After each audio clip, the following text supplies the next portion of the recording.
Welcome to Thrive in Design, a podcast about making money in beautiful interiors as it relates to product-based businesses in the interior design industry. Each week, we'll discuss innovative strategies on how to approach product development and design sales in a shifting market. I'm your host, Nicole Lachey Ben. Hello, everybody, and happy Monday. I hope you all had an amazing weekend. I'm super excited because this is the last of a lot of LinkedIn Lives that I've been doing over the last few months before I head out on maternity leave. But I'm so excited because today we have a super fun guest who's one of my favorite people in the industry, and we're going to talk about a great topic. But before we get into that, if you are new to watching my LinkedIn Lives or you've never seen me on the internet before, let me take a moment to introduce myself. My name is Nicole Lachey Hall. Formerly, you might have known me as Nicole Lachey Ben, and I'm the CEO and founder of Thrive in Design. At Thrive in Design, we are a small boutique consultancy that focuses on helping interior product brands and design-driven brands with their product launches and podcast production. So we want you to tell your story authentically, whether you're telling the story of a product you're putting to market or just your overall brand story through your podcast. And we've niched down so many times, but that is our favorite thing to do and the thing that people know us well for, especially over the last couple of years. So if you're looking to partner with us or learn more about us, just send me a message or reach out through our website, and I look forward to connecting with you. Before we get into today's topic and really talk about what we're talking about today and who our guest is, I'm going to share a couple of announcements.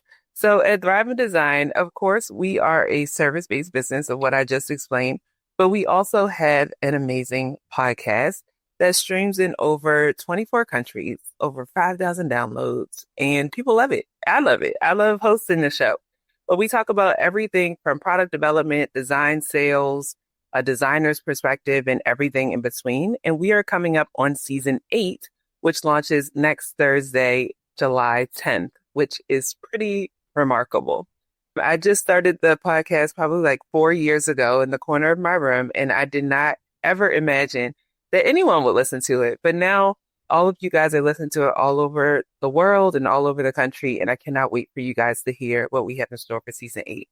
So if you would like to be notified about the season launch, please head to podcast.thriveindesign.co and you will be the first to know when the season airs next week. The second thing that I want to tell you guys about is the School of Strategy. For a while now, of course, we are a service-based business and companies come to us so that we can help with their brand storytelling for their product launches and their podcasts. But of course, Thrive in Design, we're a small business, we're a small team, and we can only serve so many clients at a time. So in order to share our expertise with even more people, we decided to do a soft launch, beta launch this summer of the School of Strategy, which is essentially our course platform that shares all of the information and methodologies that we share with our clients around podcasting, product launches, and everything in between. So you can head to thriveindesign.co/school to check that out. We currently have one course available, which is our podcasting course. And the next course that we will be launching is around product launches for interior designers, especially those residential designers that are looking to open up a new income stream for their business. So everything will be right in there for you. So I'm super excited about those two announcements. But let's get into the topic that we have today. I have a special guest, Ericka Saurit, who is an amazing marketer, brand storyteller in the interior design industry, and works with so many amazing interior designers. Ericka has been a service-based business. She has created courses through her marketing school for creatives. She hosts retreats in the south of France. She is just amazing and always killing it at High Point Market as well. So I'm super excited to have this conversation with her. She's also been a great guest on my podcast. So today we're going to talk about what's going on in the industry, what we see interior designers need as they're moving forward in their business, and also just talk a little bit about product launches as well. So without further ado, welcome to the stage, Ericka. Hello, Nicole. I'm excited to be here today. We always have the best conversations. So Yes. appreciate you bringing me on. And I want to say congratulations. Thank you. strategy sounds amazing. And I might actually take that podcasting course. Yes. Absolutely. Well, Erica, I know I just gave you a little bit of intro, but tell us who you are, what you do, and how you serve the industry. My super short story is I am an interior designer, a former interior designer turned brand marketing strategist. I was an interior designer for about 10 years. I worked all around the world in China and New York. And then about 15 years ago, I transitioned into a career in branding and marketing.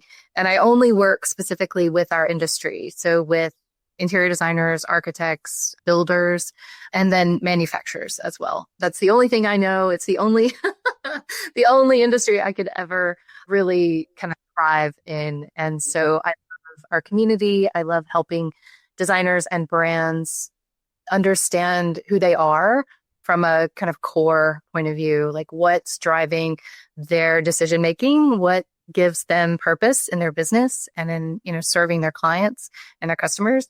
And it really helps them transform from a business mindset to a brand mindset, which is what you really need, as you know, to be competitive in this market.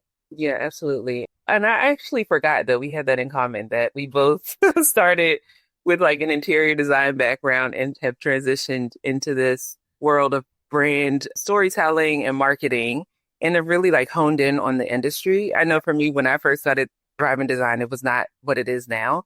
I was just like, I'm going to start a business and I'm going to help everybody. And then I'm like, I actually don't need to help everybody. Let me just help the people in my zone of genius, you know? Well, you understand when you have your own business, honestly, there are a million different things that you have to do. You have to do at first your own, accounting. You have to do your own marketing, and even if you are a marketing business, you have to do everything yourself. And one of the things that you learn really quickly is that you can't, outside of doing all these things in your business, you can't do everything for everyone. You have to create a niche or a niche. You have to really focus the strategies. One day I think I'm going to create this like timeline of how most entrepreneur or small businesses evolve, because I've seen patterns. I've heard the same thing from clients for years. Your struggles are about the same thing every sort of few years in your business. You figure out something or you're faced with a new opportunity or a new challenge. And we're all kind of going through these phases together, which is really exciting. So there's always going to be someone really ahead of you who can advise you and give you some insight into how to make the best decision going forward. For sure. And I'd be so down to like help brainstorm on that timeline. Like let's get a bunch of entrepreneurs together and like make that timeline together. And you just volunteered yourself for a new project. I hope you I'm back from maternity leave, sign me up. But Erica, I know you've been working with interior designers specifically a lot lately. So I would love to hear your insights on what you've seen evolve, I guess, in the industry, specifically for interior designers over the last like year and a half.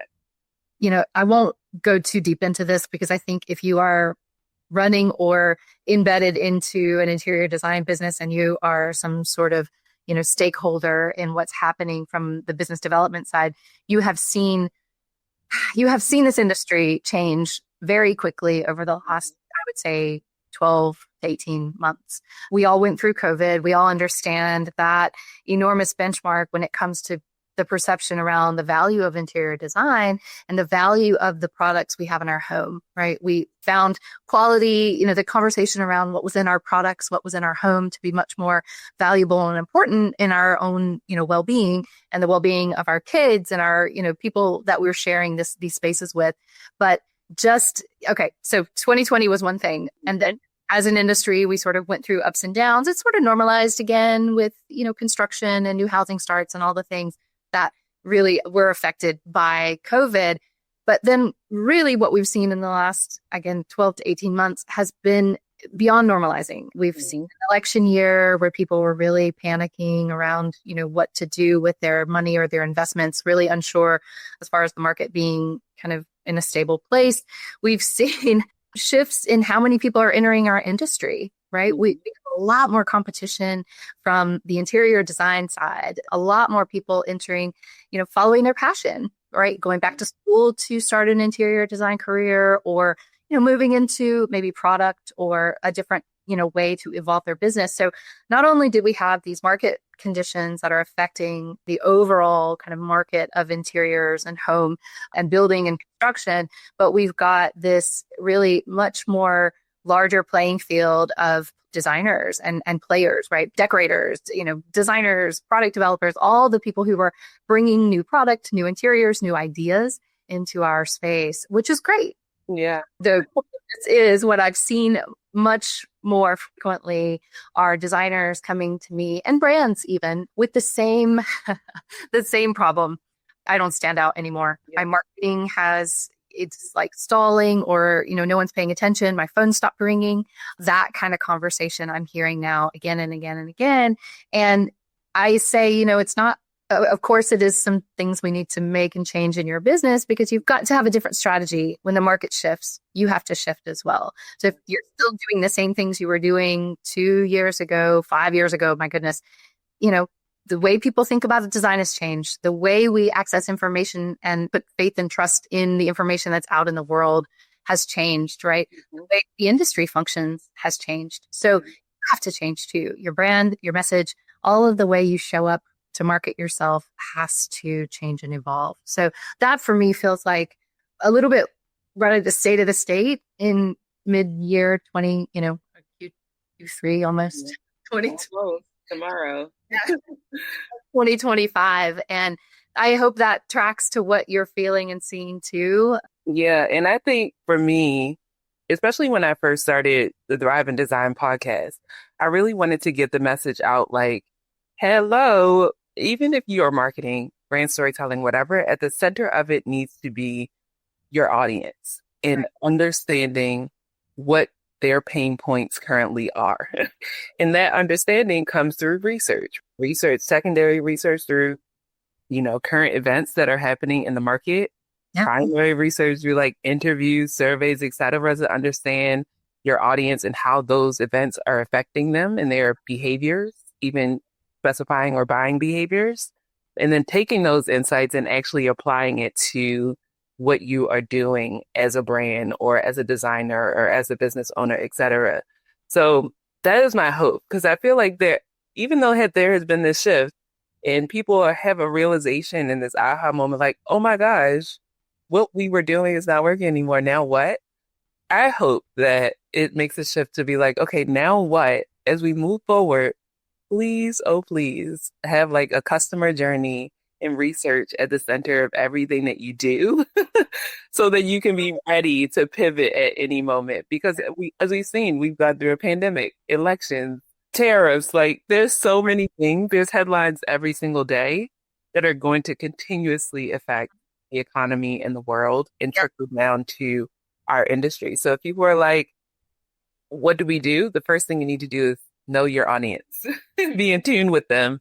Yeah. Be ready and agile at any moment. And I will say, to back that up, having that is a strategy, right? Yeah. So having that strategy keeps you from being reactive, which is what a lot of people do, especially around marketing. It's like, oh my goodness, no one's calling me, or oh my goodness, this is working for, this other person in my market that seems to be getting all the business. I'm going to do what they're doing.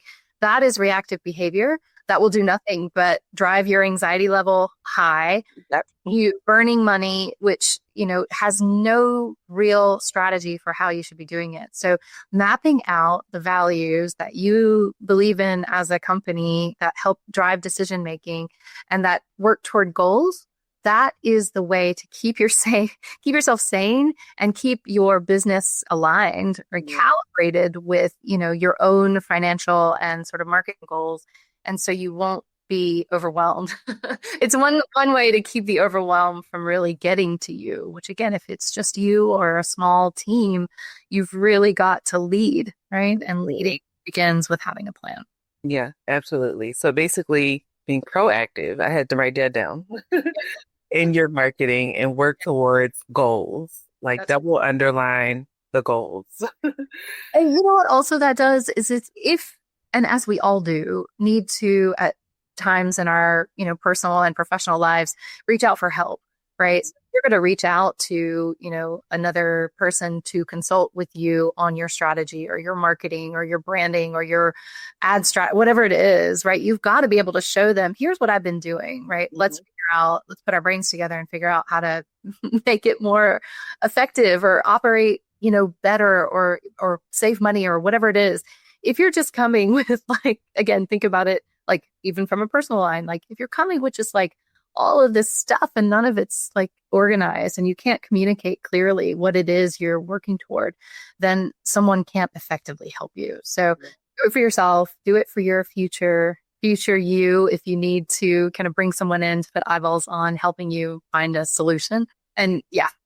Absolutely.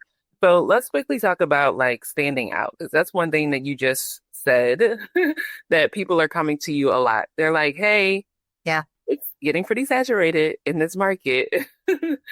I'm having trouble standing out. I know I have been pushing for people to do podcasts, not because of my own love for podcasts, even though I do love podcasts, but podcasting has been on the rise. Like the research shows in several different articles and from several different market research companies that podcasting is on the rise, and it helps with brand storytelling, helps build trust with your audience. But in addition to that, I would love to hear what you've seen around podcasting or any other tools that help brands or designers stand out right now. I mean, I'll just, double click on podcasting because I think that you don't have any other opportunity to get a captive audience in the way that you can when someone's given them like over, I don't know, 10 minutes, 30 minutes, an hour. Mm-hmm. Sometimes podcasts are longer, but really I would say as a guest or as a host, you are able to tell a deeper story than you would ever be able to on Instagram or your website, or, unless you're in a networking event, even you don't have that much time with someone. Right. So being able to get into their ear, talk about what you do, tell some stories around it, present some case studies, whatever it is that you need to tell your story deeper and connect with that ideal client or customer. Podcasting is really it. And I will say too, it's a lot easier. Obviously now there's a lot of podcasts that have a video component, but for people who I recommend this to my clients. So they have a point of view, right? They have something that they can speak to, or they want to talk about like whatever niche or something, or even sort of like work through something. A lot of us do this, me included, work through ideas by talking out loud. I do a lot. And sometimes repeating things again and again helps give it clarity much more than you realize. But for people who aren't comfortable on camera, people who aren't comfortable going live on Instagram or, doing videos or being sort of front and center in front of a camera can find a lot of comfort in just doing audio only. Creating a script, right? Talking from talking points. And I have found with actually 2 clients that I'm thinking of, this becomes a much easier way. I'm sort of pushing them to do podcasts, and it's become an easier way for them to tell their story, to get it straight, by saying it again and again, and not have the pressure of being on camera, not feeling self-conscious. Baby steps. Yeah. And just recently, a few weeks ago when I was at NeoCon, I actually talked about podcasting on the NeoCon Talk stage. Oh, congratulations, by the way. Thank you. And I forgot the exact stat of how many podcasts are out there. I think it's like 5 million podcasts exist, which sounds like, oh my gosh, another saturated market. But actually less than 1% of them are in the design industry, design related.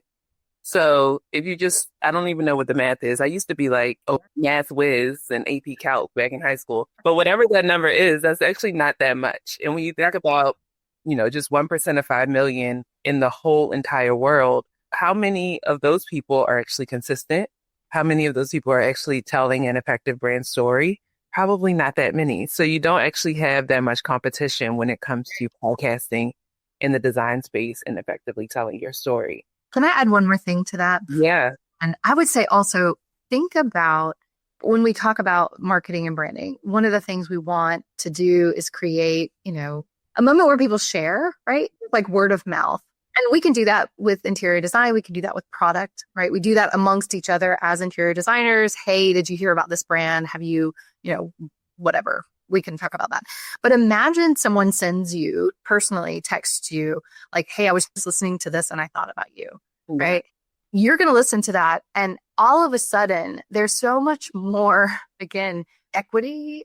There's so much more gravity. I don't know what the right word is. There's so much more built around that brand, not just as like it's a personal recommendation from someone, a referral, but then you're also listening and finding kind of commonality amongst the message of the podcast too. So really, I think there has not been another medium as effective at that. I think if it's done well, like you said, and it's not hard to do it well because, there's, again, not a lot of competition. So 5 million sounds like a lot, but think about all the Instagram accounts, think about all of the YouTube channels, think about, all the other ways that you're marketing. And this is one way, one channel. It's not easy. It takes a lot of work, things that are Worth it. It's definitely worth it. I've seen it pay off for my business, and I want many more brands and designers and cultures. Everybody needs to be telling their stories and really getting into their audience's day. Like you could be in front of them while they're at the gym or while they're taking their kids to school. And you don't ever have that opportunity if it's not through a podcast, right? And they're not giving you the level of attention. They might be multitasking. They might be on a walk. They might be picking up their kids. I listen to podcasts when I'm cooking. Yeah. I love, but a certain part of my brain is turned over to listening to that story or listening to the news or listening to whatever it is. And I'm in it, it's different than scrolling mindlessly on Instagram, maybe seeing something you like, forgetting immediately that you saw it. So absolutely gets into your psyche. Yeah. The other thing, of course, that's happening, especially in the residential interior design side, of course, more designers are like, hey, I'm following my passions. I'm following my dream. I'm going to be a designer, which causes more saturation. And I think I've also seen that interior designers are like, hey, maybe they've been doing it for a while and they're a service-based business and they realize, okay, this is a lot of work and I really want to expand my revenue streams. So I've seen designers kind of explore different revenue streams in a lot of different ways, including products. And I'm wondering how you've seen that evolve over the last, however, 12 months, 18 months, et cetera. So I think there's several ways to think about this because I agree wholeheartedly that having a product line, and there's several different ways to do that. We can talk about that. Yep. A really great way for a designer to expand their business. And there's there's numerous ways. Diversify is this sort of high level message that I'm trying to get to. Diversify your business. Of course, you want to have multiple kind of streams of things. Product, services are two most common ones. But again, just like with creating a podcast, it's a lot more work than you think. So the first thing to think about is like, what is the goal of it in your business? Because it's not initially going to be a money-making, not always going to lead straight to, another kind of like revenue model for you. So you have to really believe in it. You have to really have a goal behind what it is that you're doing with the products. Do you want to continue to evolve your own, again, brand, right? Moving into product that represents the bigger, higher level point of view that you represent as a designer?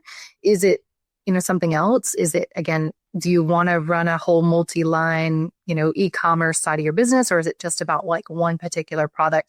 But the most important thing that you need to know before you start any of that is like, what's the purpose of this? And then that can also inform which direction you take. Do you want to do white label? Do you want to do, again, full e-com? Do you want to do private label? There's a difference in what that looks like. Do you want to do a license agreement? Yeah. It's totally different. So each one of those decisions is not where you start. I see a lot of people sort of thinking like, I need to license my name and get, this manufacturer build out this collection for me. And I'm like, why? Yeah. Tell me what for? And sometimes the answer is vanity. And that's okay. Like, just own it. Then you got to go deeper because, again, it's so much work to get it to market. You've got to really, really believe in it. You've got to be able to put forth the time, potentially financially, the investment it's going to take to get there. It's sort of like writing a book. It doesn't just come out of you and go straight to the New York Times. That's, Yeah. that's like, there's a whole lot of things you got to do, and you really got to love the process before it gets there. So, which one of those things do you want to dive into first? Oh man, we could probably be on here for like 5 hours, but let's just do the basics of the types and Yeah. then talk about the goal. Let's just do a quick 2 minute overview. You said licensing, private label, white label, e-commerce. Let's Yes. do a quick rundown of what those categories are first. Okay. Licensing means exactly that. Like you are the creative director. You either go to a manufacturer, someone preferably that you know and have been using Yeah. for a long time because you believe in them, right? You identify maybe a gap in their product line, a gap in their point of view, a gap in something that matches up to what you can bring, and that you either go to them or they come to you, right? It can work both ways. So don't feel like you're just sitting around waiting for, whoever to call you. Like you can be proactive. You just got to get the right, you've got to position yourself correctly to be able to get out there, right? In most cases, licensing means you lend your name and your point of view. And as the creative director, the manufacturer does the rest. They produce it, they distribute it, they help sell it. I mean, you have to show up and, do all the glamorous stuff like selling it. But for the most part, they're doing all the heavy lifting.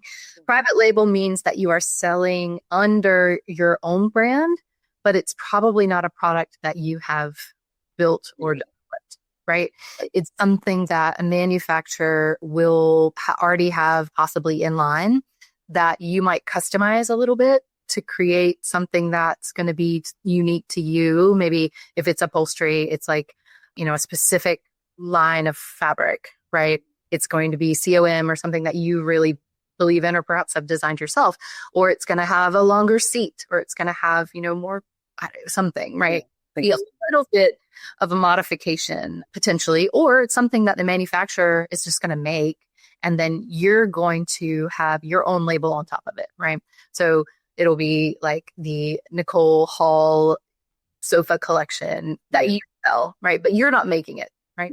And that can work both ways too, where you have an idea and you reach out to the manufacturer if there's no competition in your market for that. Or potentially, actually, I've seen this because I work for manufacturers. This was a way to get around an exclusivity clause in a particular market where maybe a retailer had the exclusive right to carry a brand, a line for a brand. And you were in that same market and the manufacturer wouldn't sell to you to put that product on the floor. Private label. But you could private label it. So you get the same quality, you get the same price point if you're in a competing kind of situation with that retailer, but you get to put your own spin on it. However, you don't have the brand name to give you any leverage that you might need. Make sense? Yeah. Okay. White label is a little bit more about commodification, I guess. That means that like the manufacturer makes the product, and like a chair, I have a little example, a chair, a candle, or a cabinet, but then it's sold under your name, even though you didn't design it yourself at all, right? You're essentially going to rebrand it, straight off the shelf, that thing, and sell it as your own, right? But this is again where that all three of these ladder back to that high level goal. Why are you doing this? What is the point and what does it represent to you? Does it mean that you take, let's say it's an upholstery line, or it could be something like, one piece or whatever. You're not just taking, again, to that manufacturer's photography. You're taking that piece, you're putting it into a space that you design, and you're giving it a new story. You're giving it a new reason, right? And that reason fits in with your brand and your point of view. That's when all this makes sense. You can do that with white label. You can do that with private label. You can do that with licensing, of course, although the manufacturer, if it's a license, it's going to have a little bit more kind of guidelines around how you market it. So each one has its own, value. Just redirect back to what matters most to your business goals. Right. And then we also have e-commerce where we could be just sourcing things, curating collections. Okay, so ecom is its own business. There's several different ways you can do that, right? You can host let's say, just like you have a physical brick and mortar retail store, you can have an e-com store, right? Where people go through and check out online. You manage either drop ship, so it goes straight from the manufacturer directly to your client. You can, depending on whether it's going to be customized. So that whole e-com side, we understand. Similar to retail, we all understand buying online. The next thing you can do is actually what I see a lot of designers sort of dipping their toe into, because it allows them the vision to be able to curate a collection of furnishings, but maybe they don't come from the same manufacturer. Maybe they come from like, their favorite lighting manufacturer, their favorite, or a couple, right? Lighting, wallpaper, upholstery, rugs, art. So they can collect and curate an entire, let's say, room, or they can categorize things, right? They can create their own lighting collections, their own, ottoman collections, whatever. They can make it into categories. And then what a lot of these platforms, can I say certain ones? I know we know Studio Mine is one that allows you to do this. The other one, oh goodness, Side Door is one.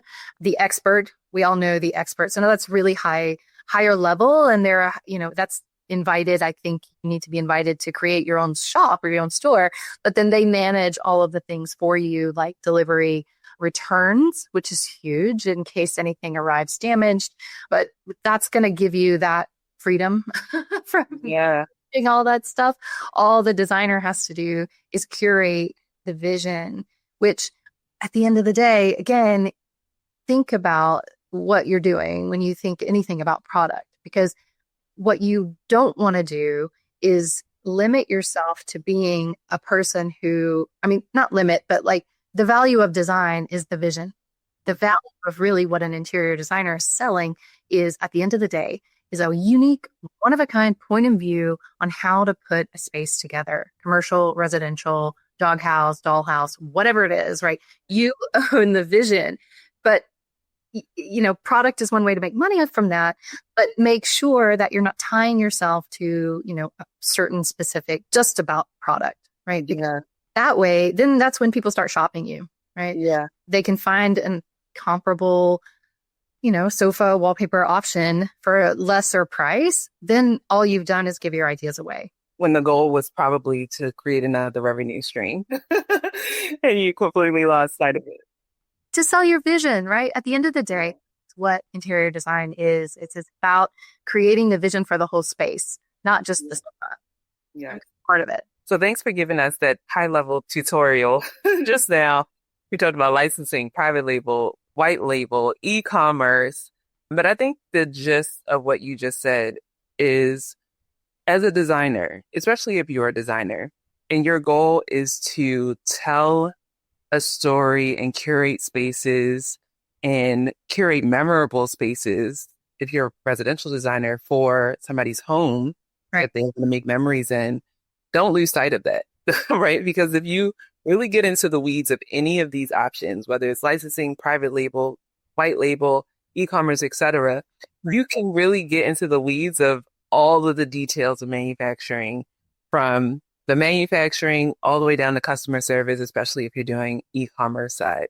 Mm-hmm. So I hear you say, like, keep your eye on the goal of like why you're doing this and really choose the best option and the best path of where you're going in terms of product launches. That comes back to the goals of a business or a goal of an interior designer, especially if they're an entrepreneur. What advice would you give somebody as they are setting the goals for their business or setting their marketing goals, or just like, oh my gosh, we're in this oversaturated market. We want to do all the things. We want to stand out. We want to make more money. Like, keep somebody down from like high level view to like, okay, let's start here. So we just learned a lot. We want a podcast. We want to launch a product and do all the things. So where do we start with our goals? This is such a great question. And I am never going to be the person to talk someone out of their biggest, boldest mission in life. I am a dreamer. I love, and I have been accused many times of sort of living in this world of like what ifs, right? But that's how we achieve great things, right? You have that big vision and you know and you believe in it. And that's when I say sometimes you need someone to help you figure out how to get there. what I have done with my own clients is I really start, it's so hard, but I say one thing at a time. And I love to say, how do you eat an elephant? One bite at a time. Exactly. And you have to sort of wait in a way, you have to be patient, and you have to know that like slow and steady, one step at a time is how you build those big things. Like, and I like to use the analogy of athletes, right? We're always in training, but we have to give ourselves, the recovery time to let our bodies heal. The same is true with the creative process and the building of the business process. It's like, yes, we have big dreams, but if you work to them all the time, you're going to burn out and then you're never going to reach that. So one bite at a time. Yeah. I get clients to like, let's look at what that big, huge high level goal is. You want to be an architectural guide. Here's some just big ones that I hear all the time. Mhm. I want to be published. I want my big whole home project published in Architectural Digest. I want to write a book that like a coffee table book that sells millions of copies and it's every influential person's table in the world. I want to have a licensed collection with insert famous manufacturer. Yeah. I hear that a lot. That's great. I want to only do a handful of projects per year with perfect clients who leave me alone and let me do whatever I want. Shop the world. These are the dreams I hear from. Absolutely. I love them. I want to shop the world for my clients, maybe with them, mostly without. Yeah.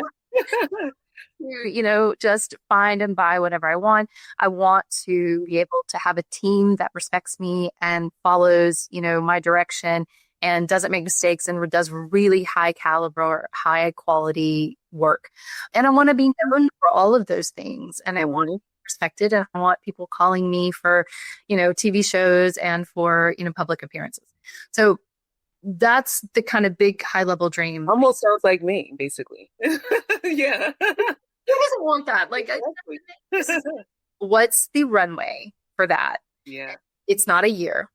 It won't be, that is going to happen in 12 months. That might not happen in 3 years. That may perhaps happen in 5 years. That more than likely will happen in 10 years. Yeah. But 10 years is 6,474 days and, 23 hours, right? So what are we going to do to get us there? What's the first most important step for that, right? Yeah. The first and foremost thing is to make sure you're internally organized. And I mean, inside yourself. Yeah, absolutely. Because none of the right systems, none of the, other stuff external in your business, the right partners, the right whatever, none of that's going to matter if you don't have this patience and alignment with yourself to get there. So internally align yourself and then internally align your business, right? So what needs to happen inside the business? Are you calibrated to a message that's clear and, shares your ideology? Do you know what makes you get up in the morning? What want to continue to do this for 4,647 days and 23 hours? Yeah, honestly, though. Makes sense first. And then, okay, once all that stuff's out of the way, then we look at, okay, now what does it look like when we break this into like quarterly goals, into yearly goals? We do a 3-year plan, a 5-year plan. Yeah. 10-year dream. You have to action on this kind of goal thing. I think quarterly. I do it myself in my own business. I make sure I do a big annual kind of sit down planning session. But that's what I recommend is like really getting tactical with what your goals are. If you want to have a product line, start making a list of the manufacturers you want to work with and either start specifying them in your projects. Yeah. Really understand who they are and what they need so that you can come to them and approach them with the right product at the right time that's geared toward their audience. Because going back to that gap, it's like you are going to be known for your vision. And the product manufacturer knows how to sell a sofa. They know how to sell wallpaper. What they don't know how to sell is a vision. So you have to come to them and say, I'm the right person to sell this. And I know that these people want it because I've already been attracting them in my business, blah, blah, blah. That's what you make. But that comes with confidence about who you are and where you're going. Yeah, I was going to say that word that you just said is confidence.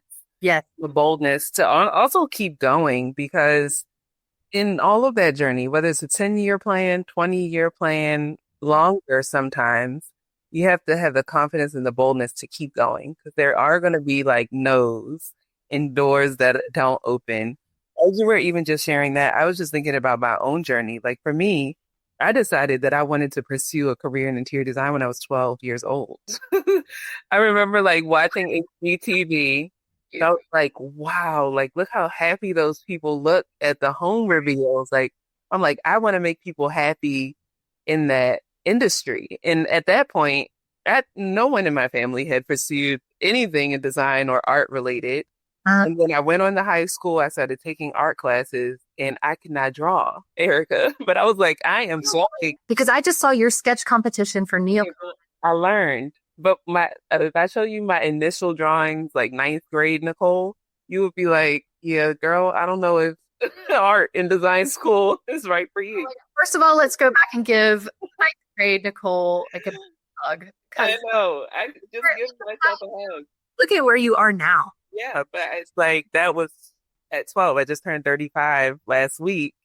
And it's been a journey. It's been a long journey. Of so many times I wanted to like give up or pivot or be like, you know what, forget this industry. I don't know if I'm called to do this, but I know that I am. And I have to continue believing in myself. Yeah. And the same goes out for anybody who might be listening to this right now, anybody who might be listening to the replay. If you really feel like you are called to do this in interior design and make a difference in people's lives, because it's not just a sofa, it's not just a wall covering, it's not just flooring or a chair. It's really like creating spaces that are meaningful for people, where they will be building memories, where they will have happiness and joy.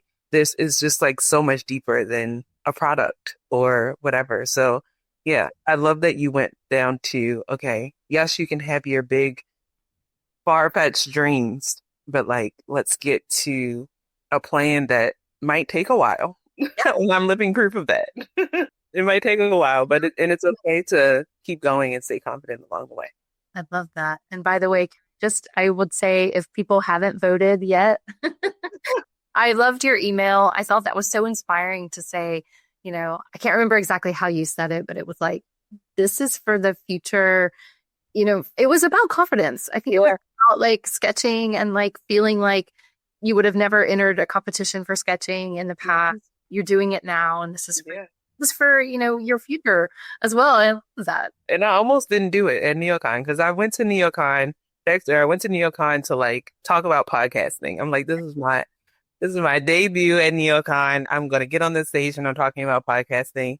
And I actually had like but the day before I had a Drive and Design listener meetup, and I partnered with Meyer Fabrics for this, and they hosted us in their showroom, and they told me about the sketch competition that they were hosting for NeoCon, and I'm like, I'm gonna enter. I'm like, I'm gonna enter. So I entered the sketch competition, like jokingly told their team, I'm like, you guys, like, I feel like I'm gonna win or whatever, not thinking anything of it. And then a week or so later, they're like, you're a finalist. I'm like, what? I'm like, so I went to NeoCon for something completely different, pulled out a pen and a paper, something I hadn't done in a while either, because I'm always on the brand storytelling side. Yeah. Now I'm about to have a chair potentially in my house. So they're going to make it if you win the sketch. If I win it. If I win. Okay, everybody who's listening, go vote for Nicole's chair. Like body conforming, like I won't spoil it, but also this was beautiful. So for everybody who thinks, I used to teach drawing in 2 universities. Actually, I taught it to first year design students who, you had to go through drawing classes to learn technical drawing as well as like, creative, expressive art drawing. So we did your drawing, of course, which was really interesting. But then we did technical. So I taught drafting, which I don't even know if they teach anymore. But I told everybody on the first day of school was like, okay, Picasso has his own world. He has talent, so does LeBron James. Like, you're not going to be the LeBron James of drawing unless you have some very, innate personal skill. And then I hope you do. And I will push you to be LeBron James of drawing. But drawing is a skill, just like riding a bicycle. You can learn to draw, right? And so don't give up on yourself. Don't push it out of your realm of possibilities even now, right? Mhm. Any of us can learn how, well, certain things I can't seem to learn how to do. But there are things I'm getting there slowly but surely. I'm taking that one bite of an elephant at a time. But, we can teach ourselves to do many things. So Yes, even draw. Are you going to post some pictures? I still have my portfolio from the ninth grade. I will post some pictures of where it all began a long time ago. I love that before and after. Yes, absolutely. Well, Erica, we talked about a lot of things today. How we've seen our industry shift from really like the pandemic up until now. How the interior design industry is getting a little bit saturated, but that there's still hope to stand out with brand storytelling, through podcasting. There's still hope if you want to like launch a new product. Yep. We even gave a mini course. You gave us a mini course on licensing, private labeling, white labeling, and the path to e-commerce. Yep. And I really love that we ended on a positive note around like, okay, how do we bring all of that down to a plan and a goal and really like staying steadfast on the course for a long period of time and really tying that back to like, what is your purpose in this industry and what impact are you going to make? So I love that. This has been a wonderful conversation. So thank you again, Erica. I love talking to you and thank you for having me and thank you for joining us and thank you for listening if this is something you're listening to later. Yeah. And before we hop off, is there anything that you want people to know about what you're doing at your company? Oh, sure. Saurit Creative. I have a boutique brand and marketing agency that serves interior designers and home brands with narrative focused messaging and marketing, branding, all the things. I also have a school as well, a marketing school for creatives. I teach creatives how to understand how to more clearly market their own business. A lot of creatives feel very uncomfortable in that space, telling a story, figuring out what story is theirs, and then how to, more technically market through what I teach of as like the marketing funnel. So yeah, join me for any of those. You can find me on anywhere on all the channels at Saurit Creative or at Marketing School for Creatives. Awesome. Well, thanks again, Erica. It's been a pleasure. Thank you. See you soon. Are you ready to turn your ideas into impact and your strategy into sales? Then you need to check out the School of Strategy by Thrive in Design. Whether you're launching a product, starting a podcast, or looking to finally cut through the noise, these courses are built just for design-driven brands like yours. Inside, you'll find actionable lessons, guided frameworks, and insider insights that I've used with top interior product manufacturers and creative entrepreneurs. No fluff, just strategy that works. Enroll today at thriveindesign.co/school and start building the brand presence you've always envisioned. How amazing was that conversation with Ericka Saurit, one of my favorite people in the industry. I hope you gained so many insights from what we shared today, everything from podcast production and strategy for brands to product launches for interior designers or just design-driven brands in general.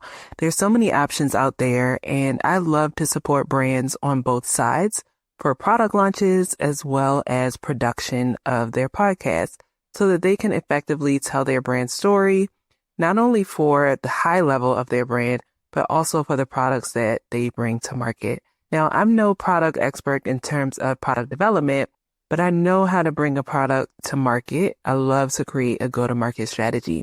So you may have heard on previous episodes on how best to work with Thrive in Design. So before we close out season 8, I wanted to give you a refresh on how you can work with Thrive in Design today and moving forward, especially for the next 12 months. Thrive in Design has evolved over the last few years, and as we have evolved, we've really niched down. So let me remind you about who we serve. First of all, we serve design-driven brands. So what does that mean exactly? That means if you are an interior product manufacturer, we serve you. And within manufacturing, you either create or distribute products, and you're looking to grow your sales on the home and or hospitality design segments. You might be in a place where you have a really lean marketing team, or you don't have a marketing team at all to effectively share your brand story and bring your products to market both online and offline. That includes everything from social media all the way down to trade shows. We also serve interior designers in some capacity. So for interior designers, you might be an interior designer or just a designer in general, and you are looking to launch a product collection or scale your product collection. So you need some support in marketing as well. You also might be interested in podcasting, and this goes for brands too. So designers and brands that are looking to podcast and tell their stories through podcasting, we're here for you. And we also sometimes serve design adjacent folks out there. So there's a few small business owners that come to us and they're just like, hey, I just wrote a book, or hey, I'm looking to expand my presence on social media and really establish myself as a thought leader. We need your help strategically. So if any of those resonate with you, then you're in the right place. You should be working with Thrive in Design. So how can you work with us? Of course, we do create custom packages for our clients, but our core services are as follows. The first is strategic planning sessions. So this is for the person that wants to try out Thrive in Design services, but they're not quite sure which package might work best for them.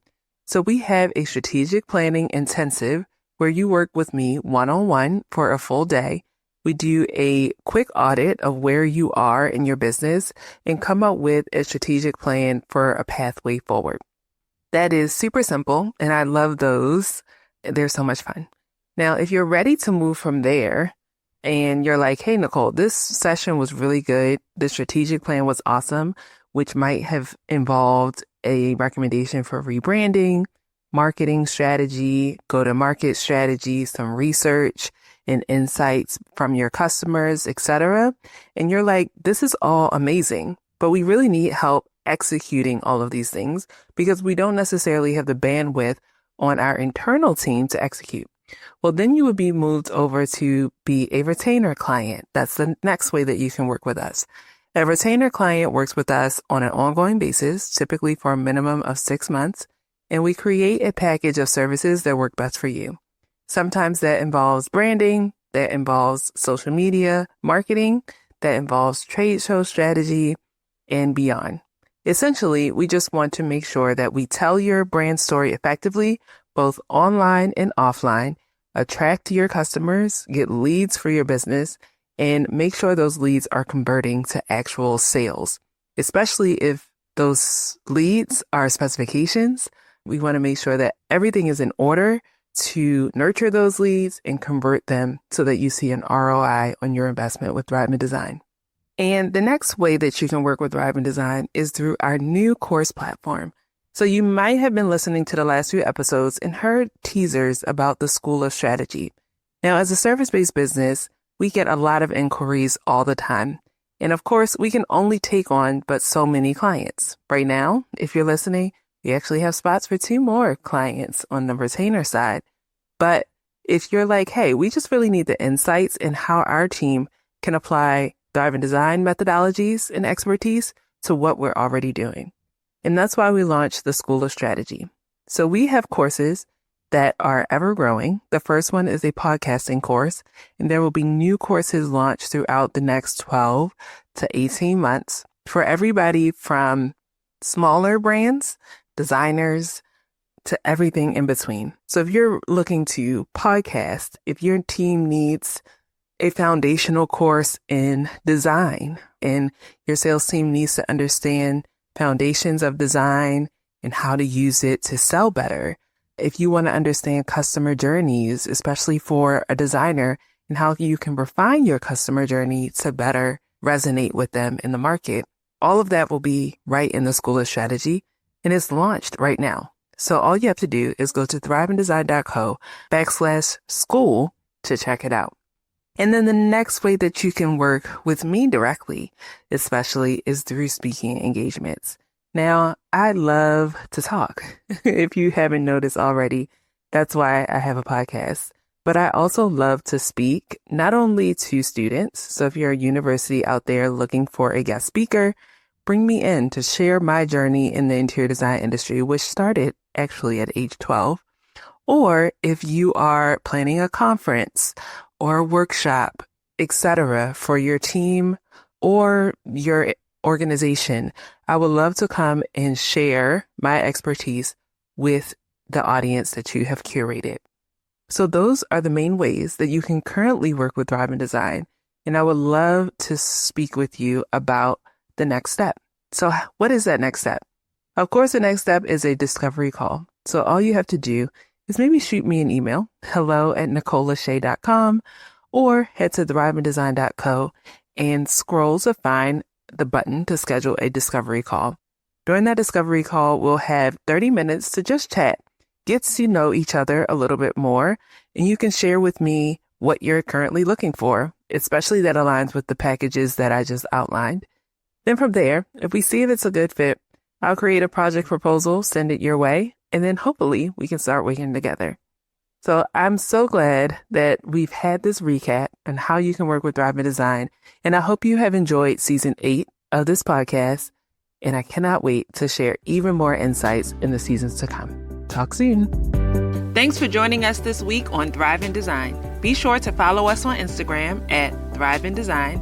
And for more strategies on how your product company can innovate in the interior design industry, head to training.thriveindesign.co.